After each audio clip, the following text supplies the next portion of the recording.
Traumatic head injuries are commonly caused by car accidents in a South African context, but can also be the result of a sport-related injury or one of a violent nature. Today we're going to be talking about head injuries on 15 Minutes with Longevity. With us we have our resident doctor, Dr. Sidi Guli. Hi Giselle.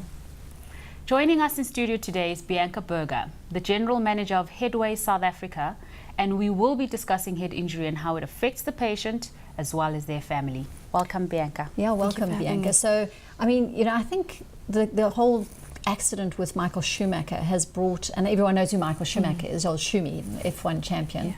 I think it's brought this whole issue of head injuries to the fore. I mean, we've heard about rugby accidents and we've heard about car accidents, but I think when you see a superstar like that debilitated in a coma now for nearly 3 months, it's quite an extraordinary story. First of all, I'm quite interested, and you're a doctor, so you're going to explain this between the two of you. I mean, how common of what has happened to Michael Schumacher is happening every day in our country and in hospitals, but we don't know about it because the people aren't famous? I think it's happening all too often. Head injuries are more common than we think, more common than we'd like to acknowledge. We're very short of statistics within the South African context, but the last estimated statistic was that there were in excess of 89,000 newly acquired traumatic brain injuries each year, and that dates back to the early 2000s. So, and is that increasing? One would imagine if one had to take into account our road fatalities, correct, our road statistics, just to extrapolate from that, we can only imagine that it has increased. And injuries from sport, I mean, the mechanism of head injury contributes to how often you're going to see it. So exactly as Bianca has said, I mean, you get them in motor vehicle accidents, but sports, contact sports such as rugby, soccer, you can have a fall and unfortunately can often have a fatal blow to you. And it's an important thing to recognize. Even falling from the stairs can sometimes result in an injury.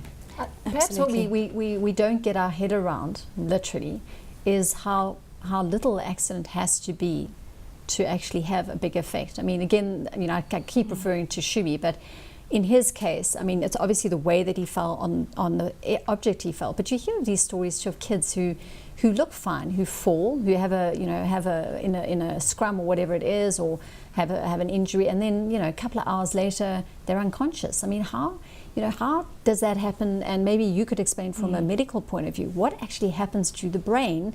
And why don't we see that?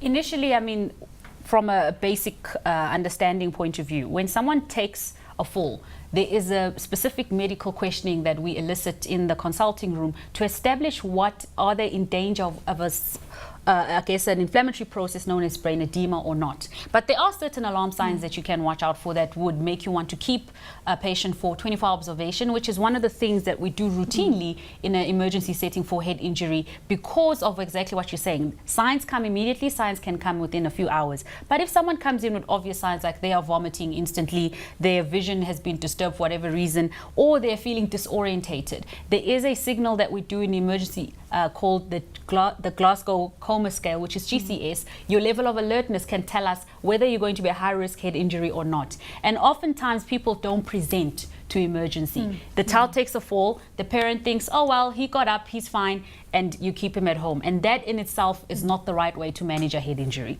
Yeah. And Bianca, I mean, in that case, because I think those are the stories that probably freak us out more than the bigger stories where it's so obvious that something has happened. I mean, out of the cases that you're seeing at Headway, how many of those are those type of cases where there doesn't seem to be an apparent injury at first? It happens a lot, and it's sad to say that we see it more obviously in our outreach branches in our Alexandra and our Soweto. So the poorer communities. Absolutely, and a lot has to do with access to appropriate medical care and having the right social support structures to support that process as well.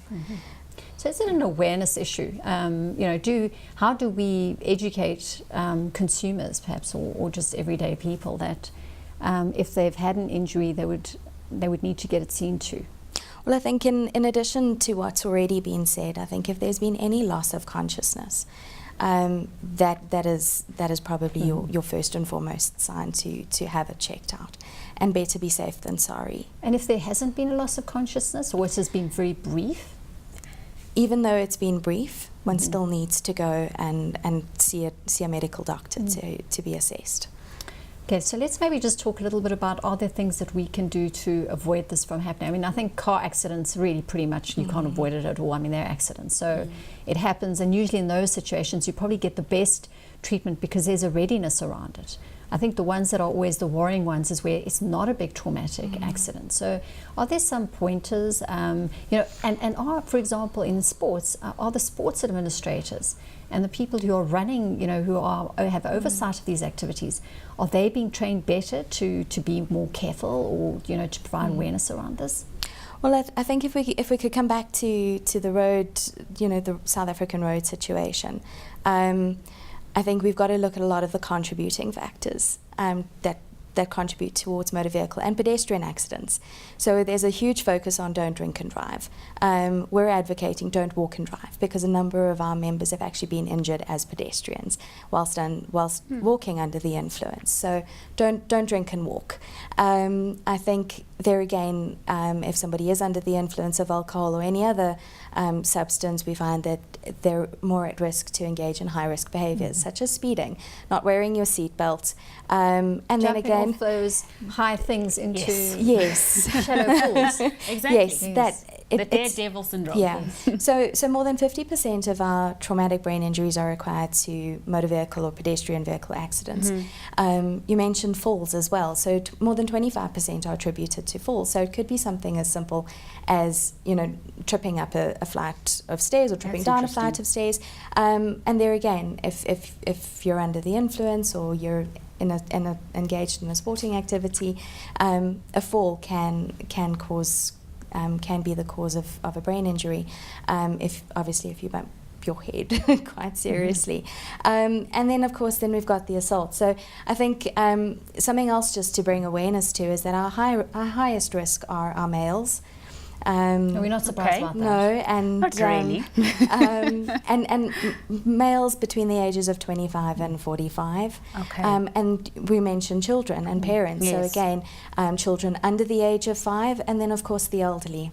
So anybody over the age of 70, 75 There's is not also much at left risk. in the middle. There isn't a huge A amount. couple of sensible women there. Hopefully. The ones who probably take them to the hospital in the first place. Absolutely, absolutely. I think certainly in terms of sporting, we're seeing a lot of research coming out of South Africa, coming out of South African schools, in terms of concussion, the effect of managing concussions, the effect that a concussion can have, which I think is fantastic. So we're certainly stepping up in that.